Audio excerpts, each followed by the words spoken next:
कोई माने या न माने, लगता यूं है कि तारीख खुद को दोहरा रही है, या हम तारीख के उस मोड़ पर वापस आन खड़े हुए हैं जहां आज से चंद साल कबल थे।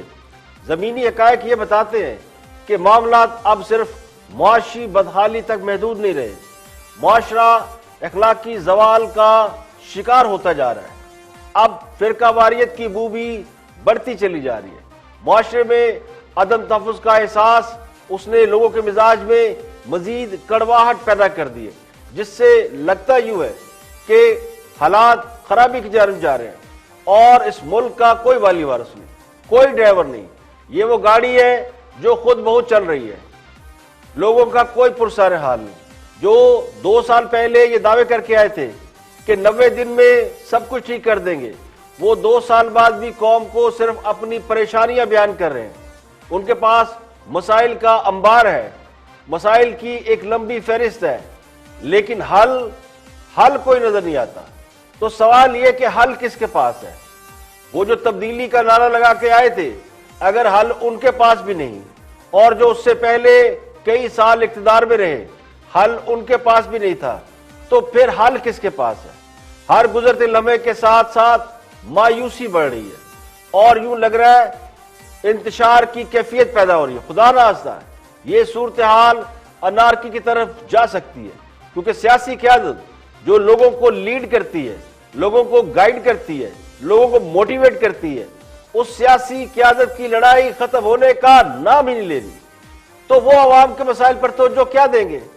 इस सूरत हाल का फायदा दुश्मन कुव्वतें उठा रही हैं, पाकिस्तान के बदखा सूरत हाल को खराब करने में लगे हुए हैं और हमारी जड़ें काट रहे हैं।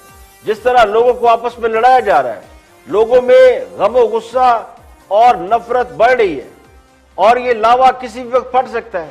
और यही लम्हा फिक्रिया है कि इस सूरत हाल को कौन ठीक करेगा। माशी सूरत हाल में बेहतरी के दावे तो जरूर किए जाते हैं, मगर हकायक ये कहते हैं कि मईशत अब भी गर्दाब में फंसी हुई है। रही सही कसर एशियाई तरक्याती बैंक की रिपोर्ट ने पूरी कर दी है, जिसके मुताबिक पाकिस्तान की ग्रोथ रेट इस साल तो मनफी रहेगी, लेकिन अगले साल बहुत मेहनत के बाद, बहुत से काम करने के बाद, बहुत सी शराइत मानने के बाद बमुश्किल 2% तक जा सकती है, अगर कोई बड़ा हादसा सारा ना हुआ और कोरोना दोबारा वापस ना आया। तो एशियाई तरक्याती प्रोग्राम के मुताबिक वो ये कहते हैं कि पाकिस्तान की मुआशी बहाली 2020 और 21 में 2% रहने का इम्कान है, जो कोरोना वायरस का फैलाव कम होने और आलमी मालियाती फंड यानी IMF के तहत इदारा जाती इस्लाहात पर मुनसर है। यानी IMF हमें जो कहेगा हम वो करेंगे, तो फिर 2% तरक्की हो सकती है। तो ये माशी मंजरनामा वबा के जोर, दुरानिये और रोकथाम के इकदाम के तसलसल और तरसीलात ज़र में यानी रेमिटेंस में तवक्को से जायद कमी के हवाले से गैर यकीनी सूरत हाल की रोशनी में गैर मामूली खतरात के ताबे है। एशियाई तरक्की बैंक ने जो रिपोर्ट दी है पूरे साउथ एशिया के ममालिक के हवाले से, उसमें साउथ एशिया के ममालिक के हवाले से कहा गया है कि उनकी ग्रोथ रेट इस वक्त 4.9 है, जो अगले साल बढ़ के 7.1% होगी। लेकिन पाकिस्तान की ग्रोथ रेट उस रफ्तार से नहीं बढ़ी। मुमकिन तौर पर यह कहा गया कि ग्रोथ रेट 2% रहेगी। दूसरी तरफ यही इदारा चीन की ग्रोथ रेट को बढ़ा रहा है। वो कहते हैं जी चीन की ग्रोथ रेट बढ़ेगी। भारत की ग्रोथ रेट जो 6.5% से भी कम हो गई है, वो भी बढ़ने की पेशन गोई की गई है। तो माली साल 2021 के लिए पाकिस्तान की शरह नमू यानी 2% होगी। उसका इन्हिसार भी इस बात पर है कि 2020 के इख्तिताम तक कोविड वापस न लौट आए, कोरोना वापस ना आ जाए। और अगर कोरोना वापस नहीं आया और आलमी सूरत हाल बेहतर हो गई, दुनिया के दीगर ममालिक की मईशत का पहिया चलना शुरू हो गया, तो हमारी मईशत का पहिया भी चलना शुरू हो जाएगा। अब ये IMF की एक्सटेंडेड फंड फिजिबिलिटी प्रोग्राम के तहत मुआशी नाहवारी को मुतवाज़न रखने के लिए इदारा जाती इस्लाहात पर भी इसका इन्हिसार है। इसके अलावा महंगाई की शरह, महंगाई के लिए हवाले से भी कहा गया कि महंगाई की शरह अगर हमारा ग्रोथ रेट ऊपर गया तो महंगाई किसी हद तक कम होगी, लेकिन फिर भी वो हाई है, 7.5% से कहा गया। तो ये माशी इंडिकेटर है जो कि ये जाहिर कर रहे हैं कि अगले साल भी सूरत हाल ऐसी ही रहेगी। अब सवाल यह कि सूरत हाल में वो ताकतें, वो कुव्वतें कहाँ है? जो ग्रोथ रेट जब 5 या 8% था तो मईशत की बर्बादी और तबाही के हवाले से फिक्रमंद नजर आती थी। आज तो ना सिर्फ मईशत बल्कि दाखिली हालात, उन पर किसी की तवज्जो ही नहीं है, वो खास से खराब हो चुके हैं। यानी पाकिस्तान के दाखिली हालात के बारे में अगर ये कहा जाए कि जो वॉर ऑन टेरर के दौरान हमें ये फील होता था कि पाकिस्तान में दुश्मन कुव्वतें बरसरे पेकार हैं और पाकिस्तान की जड़ें काट रही हैं, सी पैक को रोकने की कोशिश कर रही, तो अब सी पैक तो वैसे भी शायद लोगों का वो प्रायोरिटी नहीं रही। लेकिन उसके अलावा जो लम्हा फिक्रिया वो ये है कि जो लोगों के अंदर एंगर बढ़ रहा है, जो लोगों के अंदर मायूसी बढ़ रही है, इसको कौन देखेगा और इसे कैसे इसको ओवरकम करेंगे?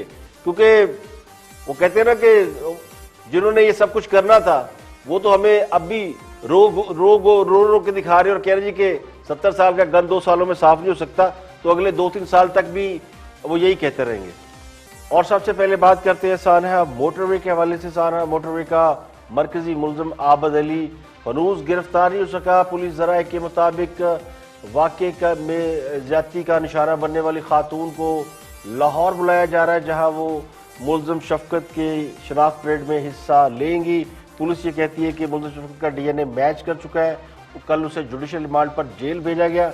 कल साबिक वज़ीर आला पंजाब ने भी इस हवाले से एक स्टेटमेंट कौमी असम्बली में दिया, जिस पर काफ़ी रद्द अमल देखने में आया। उसी पर बात कर रहे हैं अरशाद भट्टी।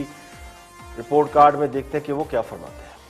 किताबों में बातें अच्छी लगती हैं, निसाबों में बातें अच्छी लगती हैं कि 50% हमारी खवातीन है। बाहर निकल कर देखें, बाहर निकल कर देखें, गलियों मोहल्लों में, गांव शहरों में, कस्बों में औरत क्या है आज औरत क्या है। दूसरी बात, ये ऊपर ये शहबाज हैं, नीचे बकौल हसन निसार साहब के इकबाल के कव्वे नुमा शाहीन हैं। किन लोगों में फंस गए हम? किन लोगों में क्या माइंड सेट है? ये है हमारी पार्लियामेंट, ये है हमारे पार्लियामेंटेरियन, ये है हमारे नुमाइंदे।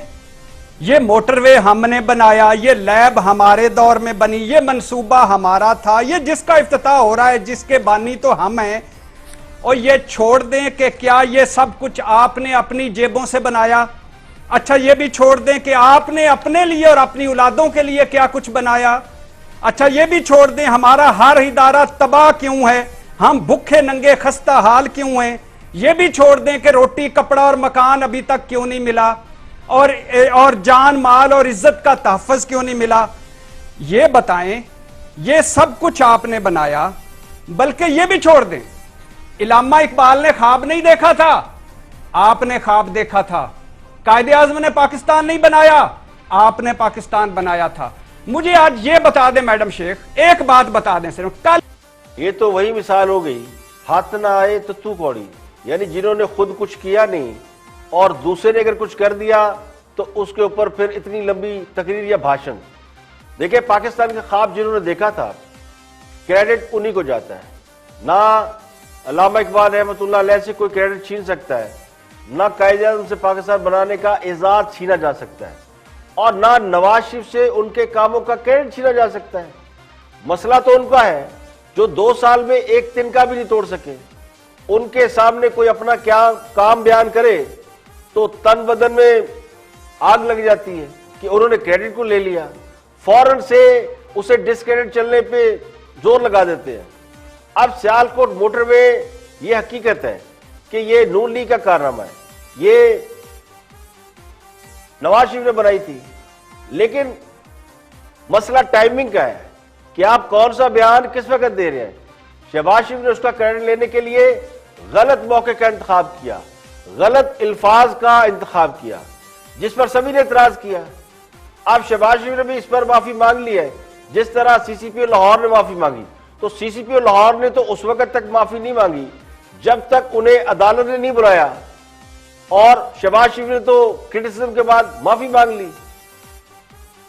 तो तारीख जब भी इंसाफ से काम लेगी तो यह बताएगी कि नवाज शरीफ के दौर में कितने तरक्याती काम हुए, और सबसे बढ़कर उन्हीं के दौर में पाकिस्तान एटमी ताकत डिक्लेयर हुआ, तो ये एजाज उनसे कोई नहीं छीन सकता।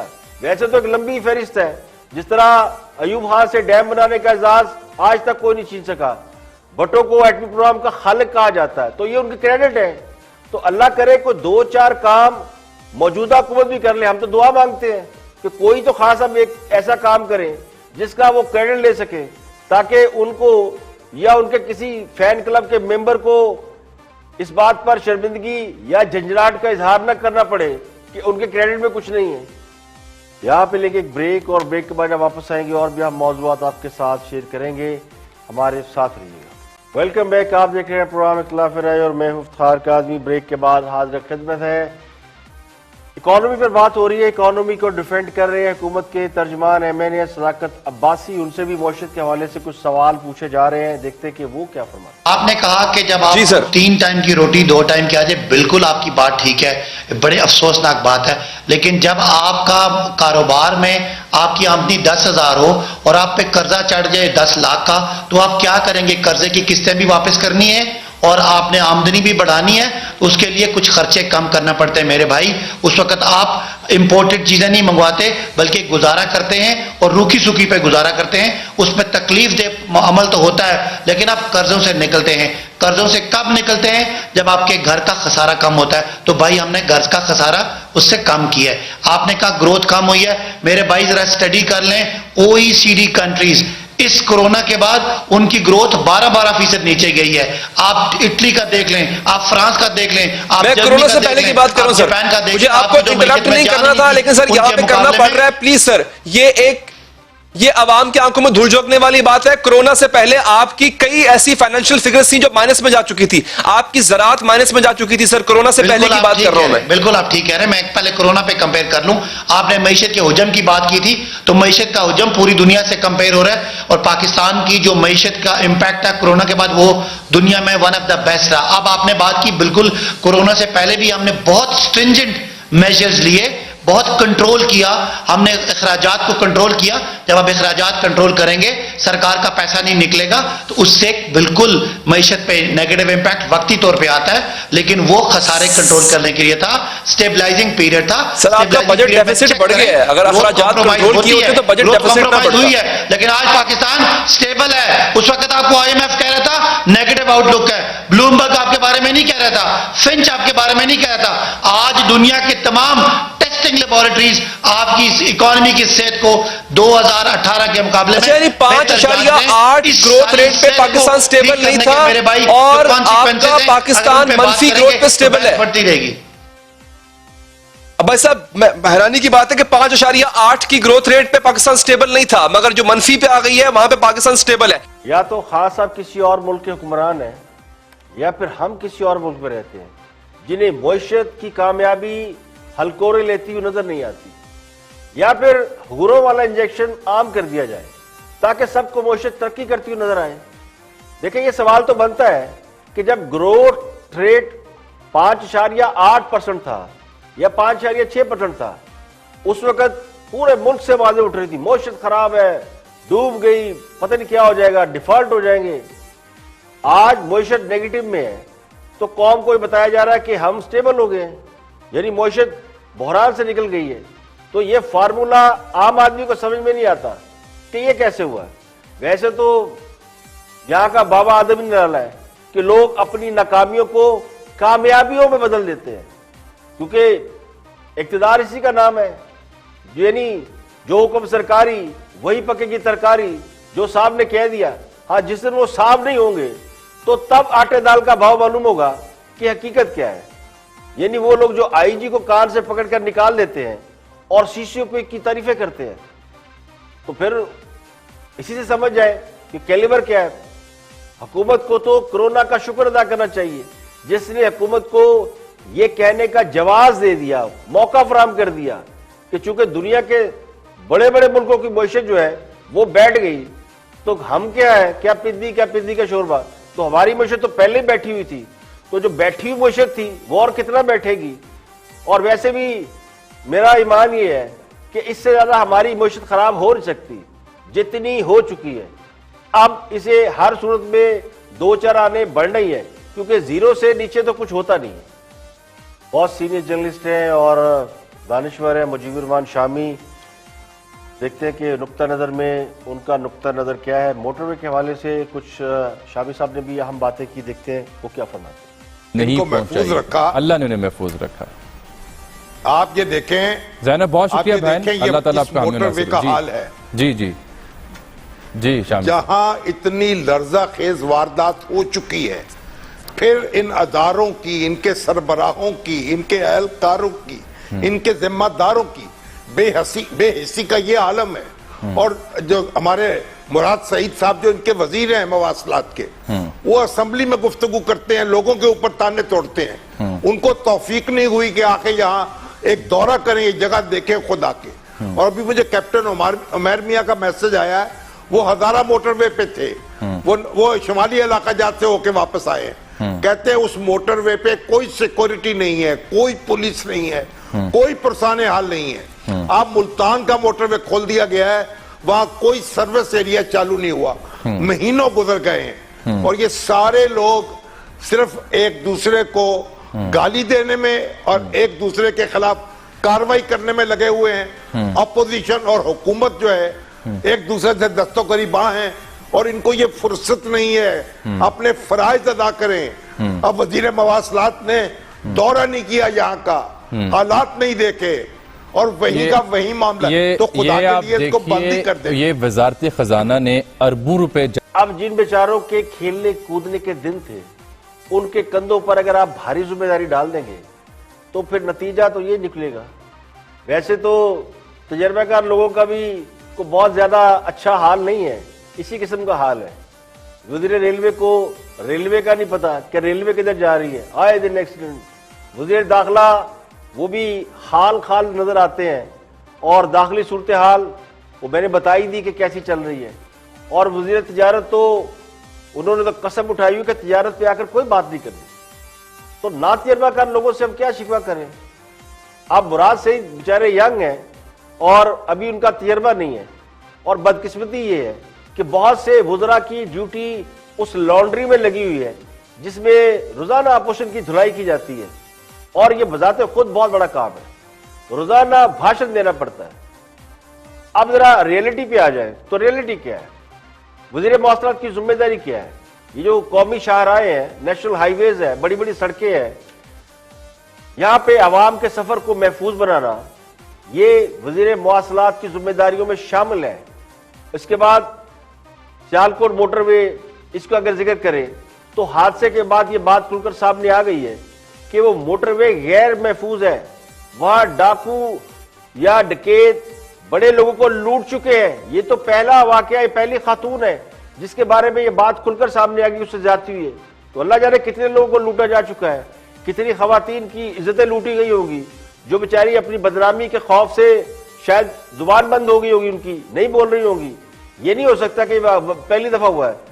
तो होता क्या है कि मोटरवे दुनिया में जिन मुल्कों में बनती है वो शहरों से नहीं गुजारी जाती, वो शहर के बाहर से गुजारी जाती है। निस्बतन गैर आबाद इलाके होते हैं, जंगल बयाबान। अब उसको महफूज बनाना ये हुकूमत का काम है, ये वजारत मवासलात की जिम्मेदारी है कि उसको मेक श्योर करे, उसको कॉर्डन करे, दोनों तरफ से बंद करे, पेट्रोलिंग और मवासलात के राब्तों को मौसर बनाए। अब हमने ये सुना है कि वहां पे तो पेट्रोलिंग के लिए 10 लीटर पेट्रोल दिया जाता है, तो पुलिस 10 लीटर में कैसे वहां पे पेट्रोलिंग करेगी। तो मुल्तान मोटरवे का भी यही हाल है, रायविंड मोटरवे, ये जो सियालकोट मोटरवे, इसका भी यही हाल है। अब एक ही मोटरवे जो मियां साहब ने पहली दफा बनाई थी, लाहौर से जो पिंडी जाती है, वो मोटरवे ऐसी है जिस पर आप कह सकते हैं कि सफर किसी हद तक महफूज है और वो कवर्ड है, दोनों जानब से आप देखें आपको एंट्री नहीं मिलती, तो प्रॉपर तरीके से वो मोटरवे नजर आती है, कोई फालतू चीज एंटर नहीं हो सकती। तो पेट्रोलिंग का निजाम भी मौसर है। लेकिन मुल्तान हो या सियालकोट हो, ये हमने बनाई तो खैर मियां साहब ने थी, लेकिन जिन्होंने उसका इफ्तिताह किया उनको ये मैकेनिज्म समझ में नहीं आया कि मोटरवे को कैसे सिक्योर करते हैं। अब किसी जगह पे पेट्रोलिंग नहीं है, किसी जगह पे टेलीफोन टावर नहीं है, यानी कोई हेल्प भी नहीं मांग सकता है। बहुत सी जगह ऐसी है, बहुत से लोगों ने बताया कि वो किसी जगह पे टेलीफोन सिग्नल छोड़ देता है, अगर वहां पे कोई हादसा हो गया तो कौन जिम्मेदार है। तो इस संगीन वाकये के बाद भी सिर्फ आपस में बयानबाजी हो रही है। कोई जाके वहां पे नहीं देख रहा कि क्या वहां पे पेट्रोलिंग शुरू हो गई है या उस जगह को महफूज बना दिया गया है। कोई चक्कर नहीं। ऑफ द रिकॉर्ड में गुफ्तगू कर रहे हैं अली नवाज अवान वज़ीर के मामले ख़ुसूसी और साबिक़ गवर्नर सिंध ज़ुबैर गुफ्तगू कर रहे हैं काशिफ अब्बासी के साथ। देखते हैं कि मौज़ूए सुखन क्या है। मैं चाहता हूँ इसके ऊपर मजीद बहस ना करें। बहस होगी तो हमारा तो ये बताएं मियां साहब वापस नहीं आएंगे? जुबैर भाई से पूछ रहे मनी ट्रेल दी है आज तक की नहीं दी। बस किस चीज की मनी ट्रेल? एक चीज वो ओन ही नहीं करते तो मनी ट्रेल किस चीज की दे? कहाँ रह रहे हैं नवाज शरीफ साहब आजकल? रह कहाँ रहे हैं यार? वो उन्होंने ये मेरा ख्याल है एतजाज एहसन ने ये बिल्कुल गलत कहा था। नहीं, वो रह कर रहे हैं। उन्होंने इससे तो सुन तो ले, अदनान के पास रह रहे हैं भाई, सुन तो ले गाइस। एंड वो कौन सा उनका जो हॉस्पिटल है वहां एडमिट है, रह कर रहे हैं। मैं बता रहा हूं ना, उन्हीं अपार्टमेंट्स में रहने जिसका झगड़ा था। The only difference of opinion, सुन ले, the only difference of opinion is कि Mian Nawaz Sharif never owned those apartments, never sent money। वो आप कह रहे हैं मियां शरीफ ने खरीदे थे अपार्टमेंट्स कि जी यहां से आपने मनी लॉन्ड्रिंग की है। This was the case. मियां सर जुबैर साहब मियां शरीफ साहब ने खरीदे थे अपार्टमेंट? यार अगर वालिद साहब ने खरीदे थे ना, मैं अपने वालिद साहब के लिए रिस्पॉन्सिबल हूं ना। अगर नहीं बताएं कहें हाँ उन्होंने खरीदे मनी थे, ट्रेल। हाँ आप सिर्फ ना कहते हाँ मियां शरीफ साहब ने खरीदे। जी उन्होंने ही खरीदे थे। नवाज के 5 इंटरव्यू आपको दिखाऊंगा जिसमें उसने कहा मैंने खरीदे थे।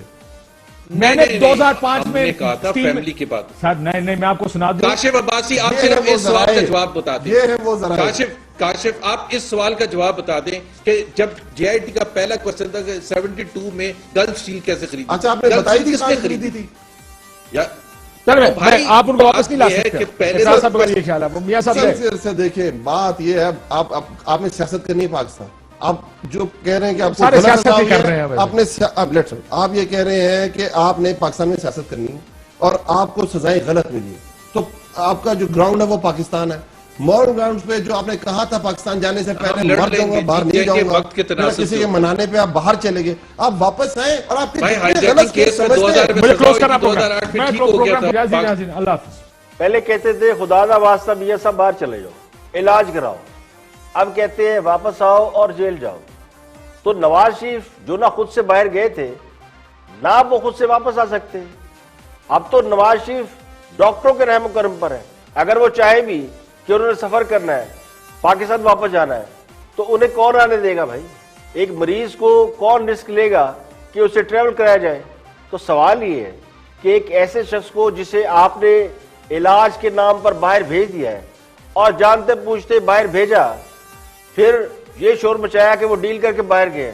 ये तो कोरोना आ गया और ये अल्लाह की तरफ से आया कि पूरी दुनिया में कोरोना फैल गया। तो हमने पाकिस्तान में भी देखा और पूरी दुनिया में ये हुआ कि डॉक्टरों ने दूसरे केसेस लेना बंद कर दिए। अस्पतालों में इमरजेंसी में भी सिर्फ कोरोना डील हुआ, बाकी केसेस लोग ले ही नहीं रहे थे।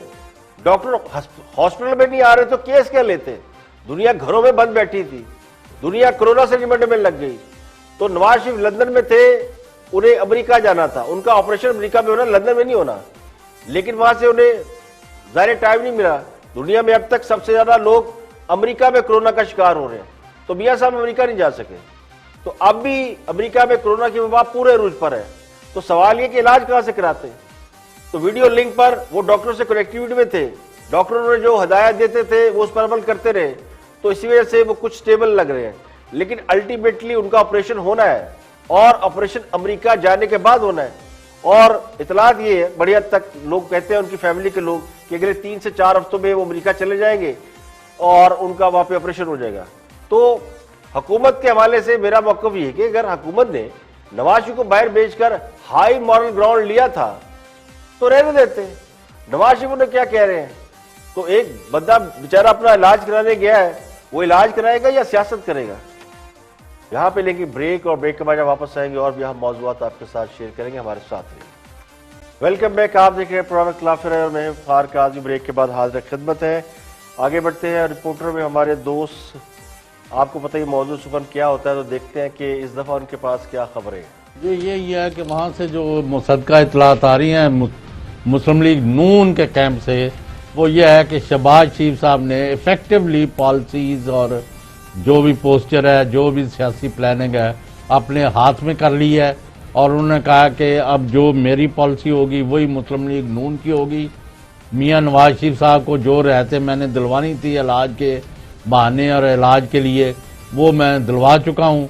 ज़्यादा से ज़्यादा मरियम नवाज जो है उनको पाकिस्तान से बाहर जाना है अगर अपने वालिद के पास, और सियासत से दस्तबरदारी करनी है इन लोगों ने, तो फिर चले जाएं। इससे अलावा इनका कोई रोल नहीं है। अब पॉलिसियाँ मैं कराऊंगा।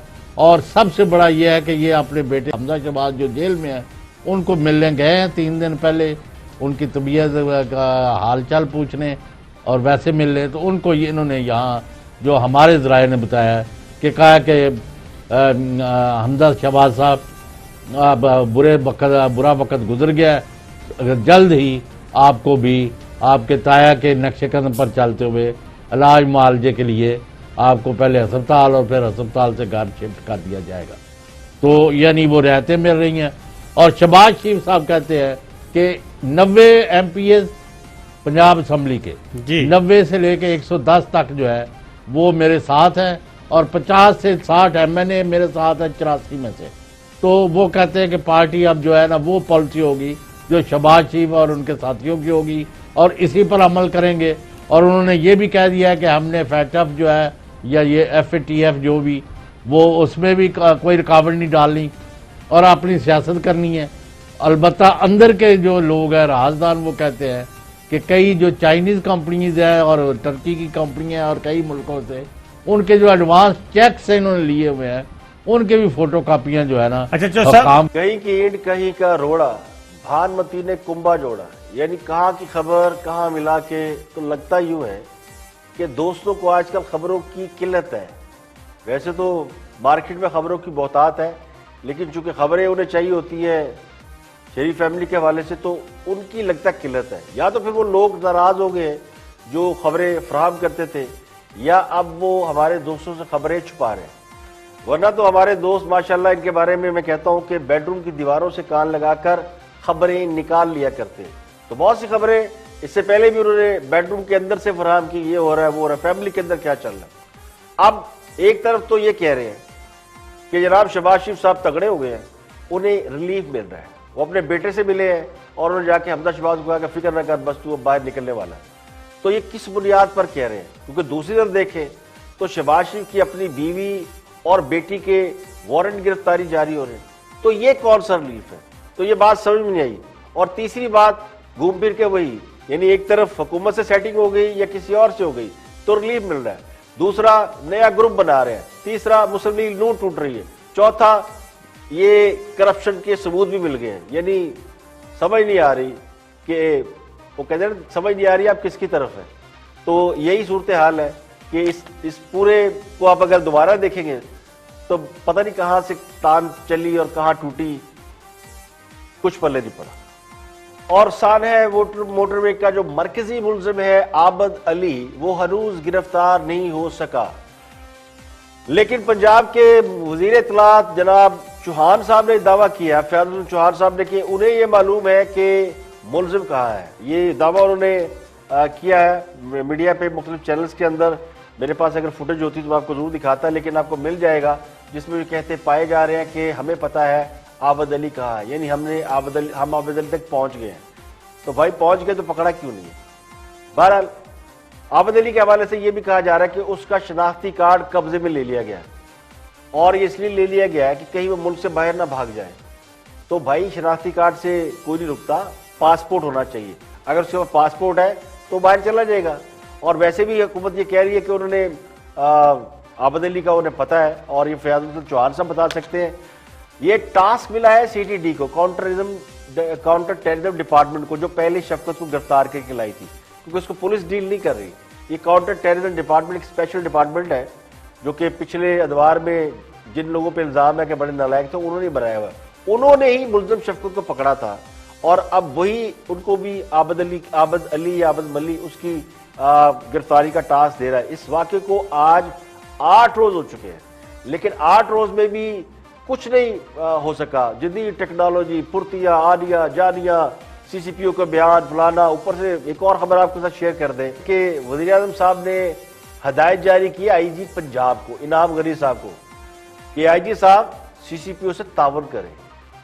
अब ये बात मेरी समझ में नहीं आई कि सीसीपीओ को अपने बॉस से तावन करना चाहिए, बॉस को अपने सबऑर्डिनेट से तावन करना चाहिए, और क्या काम कर रहे हैं सीसीपीओ साहब जो उनसे तावन किया जाए? ये केस तो काउंटर टेररिज्म डिपार्टमेंट देख रहा है, तो किस मामले में तावन करने के लिए कहा गया है? तो ये मामला लगता है पॉलिटिकल है, क्योंकि आईजी पंजाब जो है इनाम गनी, उनके बारे में जो भी आप कह लें, उनका रवैया मेरे नज़दीक तो इन 3-4-5 दिनों में खासा बैलेंस था। उन्होंने कोई बोंगी नहीं मारी आके, अगर कुछ किया नहीं तो कुछ खराब भी नहीं किया, और वो रोकते रहे कि आप प्रेस कॉन्फ्रेंस ना करें जब तक हम मुल्ज़िम को ना पकड़ लें। लेकिन जल्दी थी कुछ लोगों को, उन्होंने प्रेस कॉन्फ्रेंस करवा डाली उस्मान बुज़दार से। तो अब आईजी पंजाब को फिर हुक्म दिया गया जी। कल खान साहब ने तारीफ की थी कि उमर शेख बहुत काबिल आदमी है, और भी बहुत से लोग कह रहे हैं जी काबिल है, तो अल्लाह करे कि वो काबिल आदमी हो, और अगर प्राइम मिनिस्टर कह रहे हैं तो वो अकॉर्डिंग टू प्राइम मिनिस्टर उनके म्यार पे पूरे में उतरे। लेकिन अभी तक जो है मुतासरा खातून का बयान रिकॉर्ड नहीं हुआ, ये कहा जा रहा है। कोशिश जारी है, पहले कहा जी राब्ता नहीं हो रहा, बहुत कोशिश की जा रही है। फिर वो शख्स जिसने इस वाक़े की 15 पे इतला दी, मसूद नाम है उनका, तारक मसूद है या खालिद मसूद है, उनको कल बुलाया गया सियालकोट से कि जनाब लाहौर आए और बताया आपने कैसे बताया 15 पे कॉल की। अब वो बेचारे इसकी फैमिली बाहर है, वो इससे पहले भी 2-3 मरतबा उनको बुलाया गया, बयान लिया गया, फिर उन्हें बुलाया गया, तो उनके साथ वो सलूक हो रहा है जैसे वो मुल्जिम है, उन्होंने गलती कर दी कि 15 पे कॉल कर दी। अब कल उन्हें बुलाया गया और एक एसएचओ लेवल, एसएचओ भी नहीं बल्कि एएसआई, उसको तफ्तीशी अफसर बना के, और उसके साथ उसको सारा दिन उसका फ़ोन भी बंद रहा, और वो बेचारे की फैमिली फ़ोन करती रही, परेशान रहे कि हमारा एक जो फैमिली मेंबर है वो लाहौर गए थे पुलिस को स्टेटमेंट रिकॉर्ड कराने, और उनको आता पता नहीं मिला। तो खासा 10-12 घंटे ये इसके ऊपर होती रही, उनको तलाश करने की कोशिश की, तो पता चला पुलिस ने उन्हें बिठा रखा है कि जनाब बताएं कि आप फिर वो ये कहते हैं कि उनका बयान है, यानी मुद्दई का, वो जो विटनेस है, उनसे कहा गया कि आप जो है शिनाख्त परेड का हिस्सा बने। उन्होंने कहा कि मैं 110 की स्पीड पे जा रहा था, तो मैंने गुजरते हुए देखा कि गाड़ी जो है उसमें खातून को वो भाग रही है, तो बंदा उसके पीछे भाग रहा है, उसका हाथ पकड़ के खींच रहा है, तो मैं तो किसी की शक्ल देख नहीं सका, लेकिन मुझे लगा कि कोई इनजस्टिस को ज्यादती हो रही, तो मैंने 15 पे कॉल कर दी, जो एक शहरी का फर्ज होता है। तो अब उसका नतीजा ये निकला कि वो बेचारा रुल गया है, उसके साथ वो सलूक हो रहा है कि उसने कल यहाँ से जब वो निकला है रात को, तो ये कहता हुआ गया है कि मैं तो अपनी नस्लों को ही हिदायत कर दूंगा किसी मामले में टांग ना अड़ाए। ये है पाकिस्तान का कानून, और ये है पाकिस्तान के इस सारे कानून इंसाफ की और पुलिस की और सारे लॉ एंड ऑर्डर की हकीकत। क्यों लोग नहीं पुलिस के साथ तावन करते, क्यों लोग नहीं आगे आते, क्यों जराइम कम नहीं होते, क्यों लोग नहीं बताते कि मेरे हम साहिब फला क्रिमिनल रहता है, उन्हें पता है कि हमने बताया हम फंस जाएंगे, पुलिस हमें मुजरिम बना देगी। तो इस केस में यही हुआ है कि जो बेचारे जिनको इंसाफ मिलना चाहिए, जिन्होंने कुछ काम किया, तो सीसीपीओ साहब को चाहिए था कि बुला के खुद इस मामले में इंटेरोगेट करते, वो है किधर इस पूरे मामले में, कहीं नजर नहीं आ रहे। इसके बावजूद प्राइम मिनिस्टर ने कहा जनाब कि उनकी हेल्प आउट करें, तो यानी आईजी को कहा कि उनके साथ तावन करें। दूसरी तरफ मोटरवे केस में वकार के जो बरादर निस्बती है, अब्बास, भाइयों सलामत, बूटा, इन सबको रिहा कर दिया गया, तीनों को शक की बुनियाद पे जो है वो गिरफ्तार किया गया था। लेकिन मुल्ज़म वकार जो है वो बेचारा, जिसके बारे में कहा गया है कि उसको वो इन्वॉल्व नहीं था, उसको भी तक हिरासत में रखा हुआ है, और ये कहते हैं उसकी डीएनए रिपोर्ट आएगी तो हम फिर से रिहा करेंगे। शफकत जो उसके बाद पकड़ा गया, उसकी डीएनए रिपोर्ट आ गई, वो मुल्ज़िम डिक्लेयर हो गया, वो जुडिशियल रिमांड पे भी चला गया। लेकिन जिसके बारे में ये मान लिया गया कि ये इन्वॉल्व नहीं है वकार, उसका डीएनए रिपोर्ट ही नहीं आ रही, और उसको भी तक अंदर रखा हुआ। पता नहीं ये क्या मिस्ट्री है, इसमें कई शुक्क व शुबहात है। 2 पॉइंट लोगों ने उठाए हैं, वो मैं जिक्र करता हूँ, निकल जाता हूँ पूरी स्टोरी में से। कि एक तो पुलिस को कॉल की थी खातून ने, और ये कहा था कि मेरे पास पेट्रोल खत्म है, तो मुझे पेट्रोल चाहिए। तो पूछा गया था कितने का आपको पेट्रोल चाहिए, तो उन्होंने कहा था 1000 रुपये का।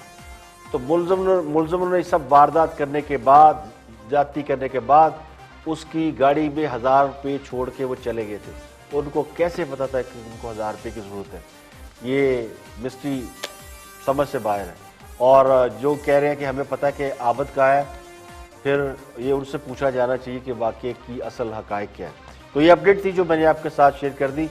और भी खबरें हैं, लेकिन आपसे मुलाकात होगी कल मजीद खबरों तब तजियों के साथ। अपना बहुत बहुत ख्याल रखिएगा।